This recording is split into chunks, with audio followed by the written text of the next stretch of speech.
Yo, what's going on? It's a beautiful day. Chelsea are in the top 5 after beating Aston Villa 4-1 away in the Premier League. Not just that, Liverpool lost. Manchester United lost against 10 men. And of course, Aston Villa lost in that game, which are a direct top 5 rival for Chelsea. Feeling pretty good. It's a Chelsea news video today. There's a bunch of stuff to talk about. In today's video, we are discussing the centre circle outrage. That's right, Chelsea's team huddle has upset a lot of people. Liam Rosenior talking about dropping Sanchez. Of course, that was a big shock pre-match, but he spoke about how it was a gut feeling. Really interesting. Tottenham want Mike Penders. Go away, ideally down to the Championship, which may happen still. And of course, we can't have a video today without continuing to wax lyrical about just I need to centralize myself. The incredible Joao Pedro. We're going to look at his understat stuff here. It's going to be a good time, friends. Goal.com. What are Chelsea doing? Aston Villa left fuming as Blues perform huddle on centre spot to stop play restarting. I don't know if this is about stopping play restarting. They've done this for a few games now. You've probably noticed. It's a weird one. I think it's almost like a peacocking thing, trying to like assert dominance, like get in the middle of the pitch around the centre circle. This is our pitch. This is our thing. I thought it might have been a mentality thing. I was guessing that, like almost a Willy Eater exercise, like, you know, go to the middle, do it. You know, you do your team huddle there. It says Blues block Villa restart here on goal.com. I'm not entirely sure that's what they were doing. Chelsea turned a dominant performance into a disciplinary debate after employing a calculated tactical stalling tactic at the start of the second half, leading to the two. Like, why would we want to block the restart? It must be a psychological thing. You know, Watkins and Amadou Onana looked really annoyed. Amadou Onana was like, obviously, because when you're waiting to kick off, Chelsea like in a circle, they're like standing against Amadou Onana. I kind of get it. I'd be like, what are you doing, mate? Do you know what I mean? Like, this is weird. But maybe it's just an edge. If it gets inside their heads and we win 4-1 away at their gaff, keep doing. I think we probably did it at the Emirates as well. They just didn't give a F. We have done it for a while. This is not the first game we've done it, but this is the first time it's caused an issue because Liam Rosenior was asked about it post-match, and there was obviously the footage of the Villa players looking quite annoyed about it, let's say. So it's a very, very kind of interesting psychological tactic. I wonder if we'll eventually get told off by the Premier League, like, stop doing that. Stop, stay in your half. Like, because technically when you're in the centre circle, if you're doing the huddle on there, you are encroaching on the opposition half. Is it a problem? I don't know. Is it silly? Yes. But, you know, high performance, Liam Rosenior would probably tell you marginal gains, although he did say it wasn't his decision, it was the players. Do the players come up with stuff like that? Maybe. Right, we're going to speak about Rob Sanchez, stay on the goalkeeper train, speak about this Mike Penders Tottenham thing, and then we'll end on Joao Pedro. Just a little a public service announcement. Thank you for all your recent support and the comments on social media. I'm obviously uploading on the second channel all the time. If you do like my content, please do consider liking and subscribing here on YouTube. And if you've got any of those, hold on, I've even got the perfect cap. Hype points left. Please, sir. It's about down here, isn't it? Drop your hype points down here. Of course, this is available on podcast platforms simply by searching Football Therapy Podcast on your podcast apps. Right, Rob Sanchez wasn't in goal. Chelsea.news. Go with your gut.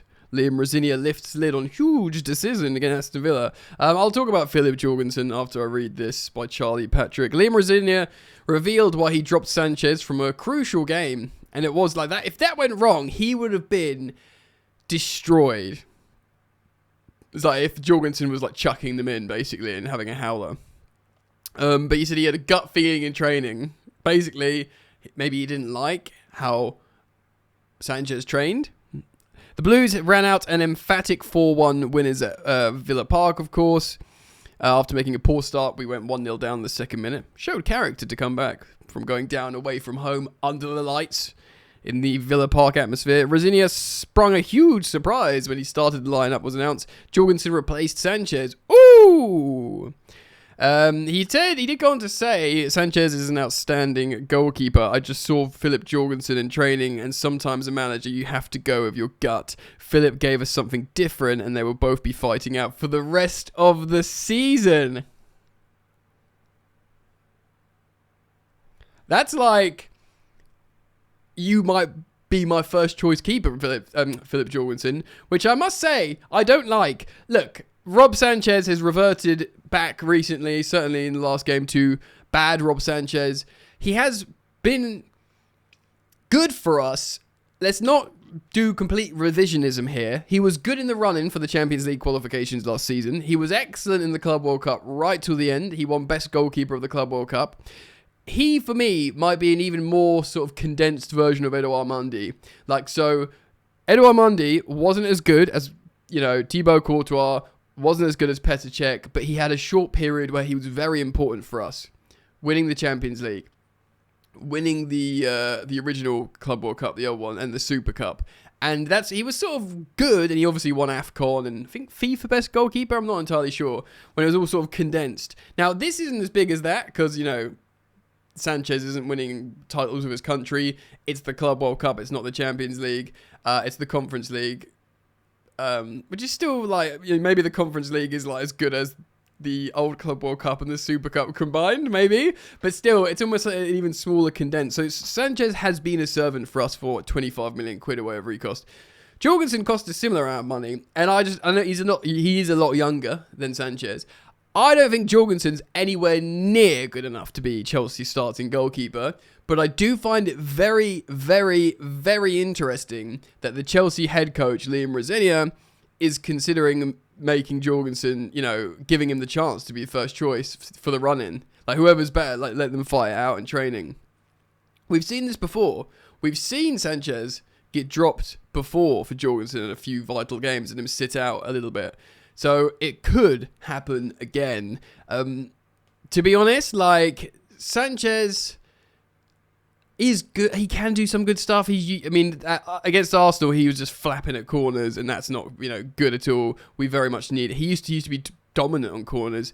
He can make excellent saves, world-class saves, but he can just have these moments. I think personally, I will reiterate what I said in my match review. I'd urge you to go watch that if you haven't seen it.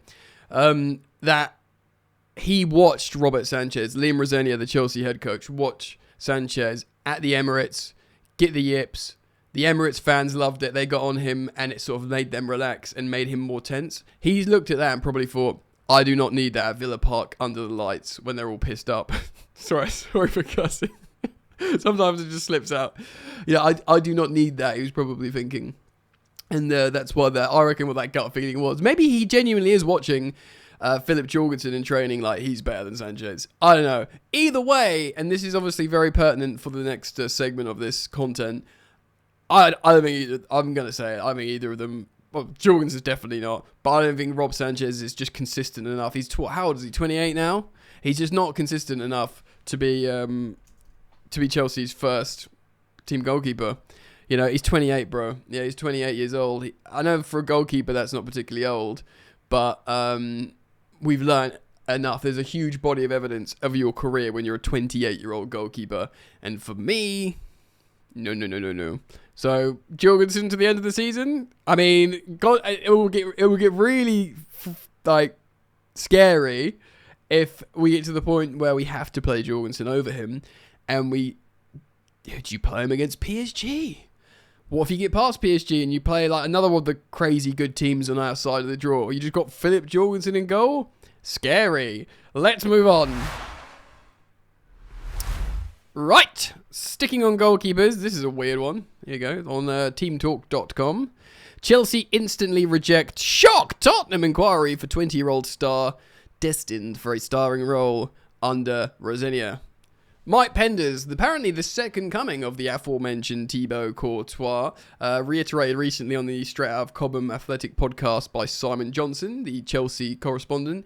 Despite Senna Lamens, he's Belgian, isn't he? I'm pretty sure he's Belgian. And Man United having, he's been a really good signing. I think it's Senna Lamens. Yeah, or Sen Lemons. He's a bit older. He's 23, so he's 3 years older than Mike Penders. But I guess at the moment he's Courtois' first choice Belgium keeper. But it's out of these two who's going to sort of succeed Courtois, really. But they do think in terms of profile, style of play, and like body shape, they look at Mike Penders as the heir apparent to Courtois, and of course he's Chelsea's player at Strasbourg. Maybe Philip Jorgensen goes to Strasbourg next season. Do you bring Mike Penders back? Let's see what the Team Talk's saying. Graham Bailey, who's well informed, has wrote the following: Chelsea are set to undergo a significant shift between the sticks next season, with Belgian prodigy Mike Penders emerging as the front runner to take over as the club's first choice goalkeeper. And Team Talk can reveal he has been the subject of inquiries from Tottenham and other Premier League rivals. They all want our boy. The 20-year-old Belgium under-21 international is currently turning heads during his loan spell at sister club Strasbourg, where his performances have been nothing short of outstanding. Right, okay, I haven't really been keeping a close enough eye on him. I saw a game where he had a funny little moment. Was it against... I can't remember what game it was. I've watched a couple of Strasbourg games. They play really well. To be honest, when I watch Strasbourg, I look mainly at Barco and Diego Moreira. And so, Panichelli is good. Omega's been injured for ages. I don't really look at Penders in goal. And in fact, maybe I'm just not qualified to have an opinion on goalkeepers that much unless I watch them all the time, like Sanchez. But to hear that he's been nothing short of outstanding is very strong words. Obviously, Rosenior will have a very good, educated opinion on him, because he was his player. Let's read on. Consequently, Chelsea's decision makers have recognised Penders' potential as pivotal in their future plans. Team Talk can reveal, apparently they can reveal a lot, so stop being so revealing, that in recent week, Chelsea owners, Blueco, not very popular Blueco, have fended off multiple inquiries from a number of clubs, including Premier League rivals, such as Tottenham, their championship club anyway, Newcastle, Aston Villa, Brighton, and Nottingham Forest. Hey, that's a lot of top teams in the best league in the world. Well, good teams in the best league in the world. Well, serviceable teams in the best league in the world. All were keen to explore Penders' potential and availability for next season, but they were swiftly informed that the talented keeper is not on the market. Wow. Chelsea's firm stance underscores their belief in Penders as a cornerstone of their future squad. Well, we do have a whole gaggle of children, and he is a child, so they can all grow up together, right? That's the plan. In theory. Having played under Liam Rosenior during the first half of the season at Strasbourg, Penders impressed his current manager immensely. Chelsea's top brass... Wonder what her name is. Sorry.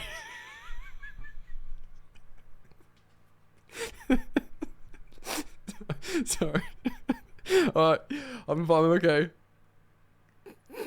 I've already consulted Rosenior about promoting Penders to the main stage. Got silly childish stuff at Stamford Bridge, and the feedback has been overwhelmingly positive. Right, I've got to pause for a second. Okay, I think I'm good. Right, so the big dogs at Chelsea consulted Rosenior about the promoting Penders to be the first team goalkeeper at Stamford Bridge, and the feedback has been overwhelmingly positive. So he obviously loves him, the Chelsea gaffer.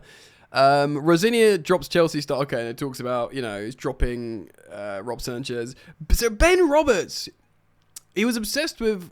He's the goalkeeping coach, Ben Roberts, who we got from Brighton, obsessed with Rob Sanchez. But then again, Rosenior, from his time at Brighton, says really positive stuff about Sanchez. But maybe he's just he's good, but he's not as good as I want him to be, and Penders can be. And apparently Ben Roberts, who a lot of Chelsea fans don't like because he's so obsessed with Rob Sanchez, but he apparently played a crucial role in scouting and signing Mike Penders, the young Belgian superstar. So, not all bad, gang.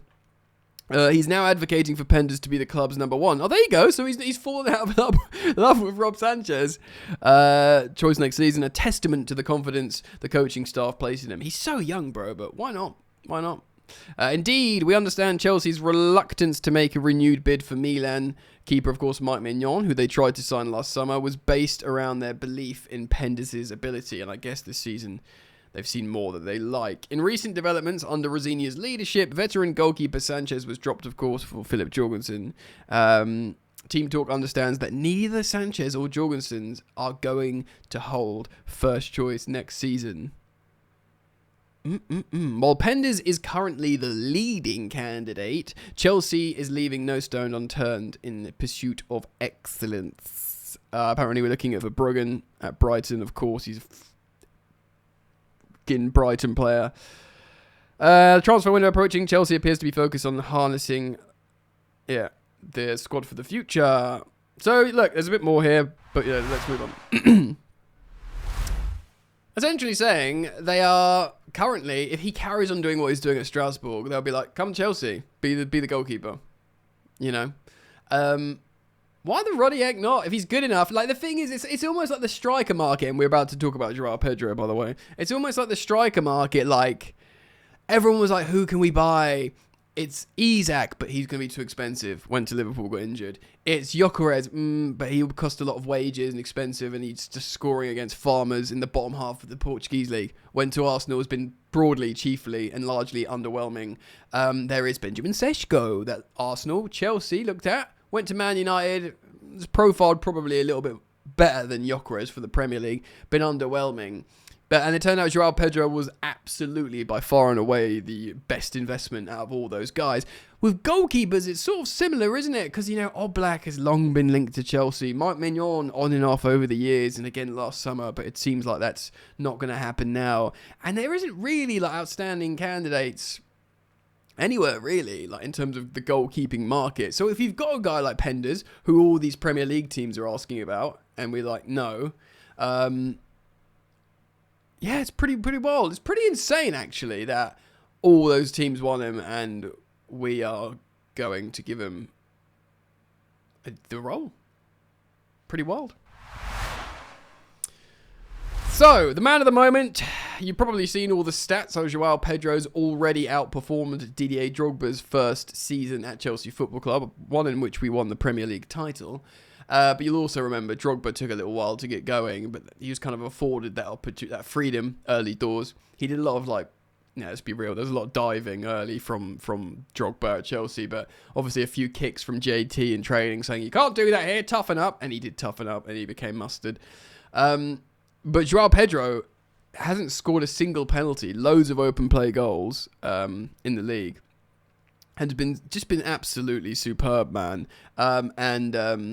Yeah, just quickly, let's have a look at this understat page here. This graph next to me on the left. I've compared him to the expensive, high wages, much older Victor Gyökeres. They've both played similar amount of minutes. And in every single metric on the pitch, Joao Pedro is better. His goals per 90 is nearly 0.6, which is an elite, striker return. Takes a good volume of shots. His XG... he's not underperforming his XG, which is great. He's better in the build-up, XG build-up per 90 and chain per 90. He makes more key passes, better expected assists, better assists. He's better across the board.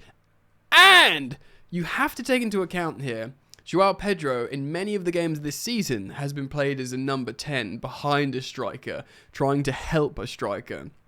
Victor Gyökeres has obviously and understandably only been deployed as a centre-forward to score goals for Arsenal. And despite Joao Pedro being played in more withdrawn attacking midfielder roles, trying to facilitate the striker in front of him, he's still better across the board. Now, look, you might be thinking, Gyökeres has been pony, scored a few goals. But in a team we've had two different managers, in a team that he's played to different positions, in a team that's no way near as settled as Arsenal in every sense, to just be outperforming, he looks special at the moment, Joao Pedro. At the moment, he's starting for Brazil absolutely in the World Cup. in the summer, because he's just undeniable, bro. Not only is it the goals, every kind of goal, poacher's goal, tap-ins, lovely little chips, lobs, golazzos away in the Diego Maradona in the Champions League, headers, he's amazing in the air despite not being crazy at all. He presses like an absolute monster, an animal. He works so hard for the team. He's like he's always available. He's like the ultimate modern striker at the moment, and like it's not hyperbole. He's absolutely sensational. I think he's 23 years old, isn't he? I'm just gonna quickly Google this. João Pedro he's 24. He's 24 years old. So, but he's only like a matter of months older than Liam Delap. So Liam Delap must be sitting on the bench like, oh. Watching this guy who's basically the same age as him just be an undeniable starter. I do actually feel a little bit bad for Liam Delap because of his injuries. He hasn't had a chance to sort of get going and demonstrate his ability, and hopefully we'll get that and be a really good rotational striker for Chelsea, or we sell him and make a profit and get someone else in, maybe Shin Moeka or Datsun Satpayev, who's coming from the Kazakhstan team, does really well. There's options there basically. But I want you guys to let me know your thoughts. Please do leave them down in the comments section. Thank you as always for liking and subscribing on YouTube, for heading over to your podcast app, searching Football Therapy Podcast, and following and 5-starring. I do appreciate that a lot. And I hope to see you back here very soon.